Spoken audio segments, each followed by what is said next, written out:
2 spoon போதும். Lion date syrup. இதுல iron, fibre, vitamins, நோய் எதிர்ப்பு சக்தி அதிகமா இருக்கு. Lion date syrup.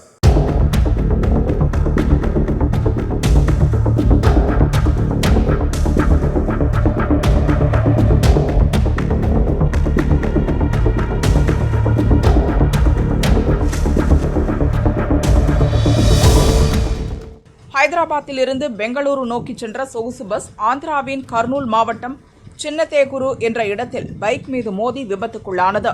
சொகுசு பஸ் மொத்தமும் தீப்பற்றி எரிந்தது. 20 பேர் பலியாகினர்.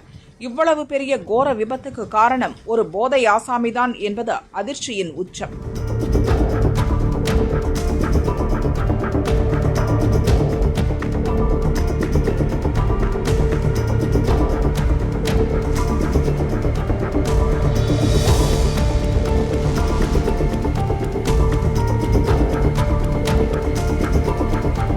பஸ்ஸில் மொத்தம் 43 பேர் இருந்தனர்.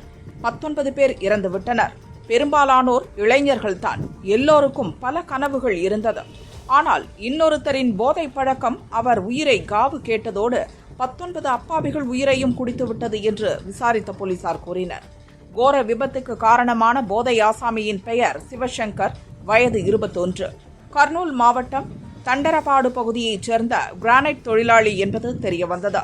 இப்போது இறந்த போதை ஆசாமி மீது போலீசார் 2 பிரிவுகளில் வழக்கு பதிவு செய்துள்ளனர். போக்குவரத்து விதிகளை மதிக்காமல் மற்றவர்களுக்கு ஆபத்தை விளைவிக்கும் வகையில் வாகனம் ஓட்டுவது, அலட்சியமாக இருந்து மரணங்களை உண்டு பண்ணுவது போன்ற பிரிவுகளில் வழக்கு பதிவு செய்துள்ளனர். விபத்துக்கு முன்பு பெட்ரோல் பங்கில் போதை ஆசாமி செய்த அட்டகாசம் தொடர்பான வீடியோ வெளியாகி ஏற்கனவே அதிர்ச்சியை ஏற்படுத்தி இருந்தது. அதில் சிவசங்கரும் அவரது நண்பர் எரிஸ்வாமியும் பைக்கில் பெட்ரோல் பங்க் வருகின்றனர். ஊழியர்களை கத்தி கூப்பிடுகின்றனர். யாரும் வராததால் பைக்கை வைத்து அட்டகாசம் செய்கின்றனர். பின்னர் தட்டு தடுமாறி அங்கிருந்து செல்கின்றனர்.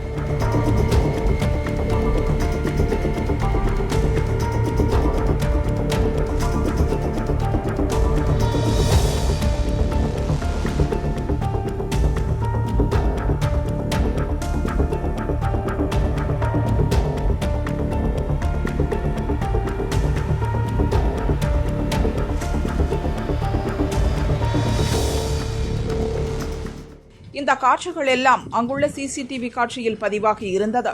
பெட்ரோல் பங்கில் இருந்து அவர்கள் புறப்பட்ட சில நிமிடங்களில் விபத்து நடந்துவிட்டது. இதற்கிடையே எஃப்ஐஆரில் இருக்கும் விவரங்கள் பற்றி போலீசார் கூறியது. பைக் ஓட்டிய சிவசங்கர் எரிஸ்வாமியுடன் பெட்ரோல் பங்கில் இருந்து புறப்பட்டதும் போதையில் பைக்கை அதிவேகமாகவும் தாறுமாறாகவும் ஓட்டியிருக்கிறார்.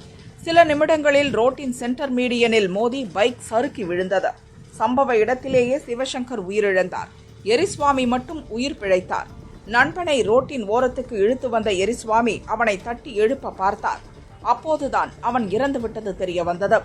இந்த சம்பவம் நடந்து கொண்டிருக்கும் போதே அந்த வழியாக வந்த ஒரு பஸ் சென்டர் மீடியனை ஒட்டி கிடந்த பைக் மீது மோதியது. இதில் பைக் ரோட்டின் மைய பகுதியில் வந்து விழுந்தது. அடுத்த சில நொடிகளில் 43 பேருடன் பின்னால் வந்த சொகுசு பஸ் ரோட்டில் கிடந்த பைக் மீது மோதியது. பின்னர் பஸ்ஸின் டீசல் டேங்கில் இடித்ததால் டேங்க் வெடித்து தீப்பற்றியது.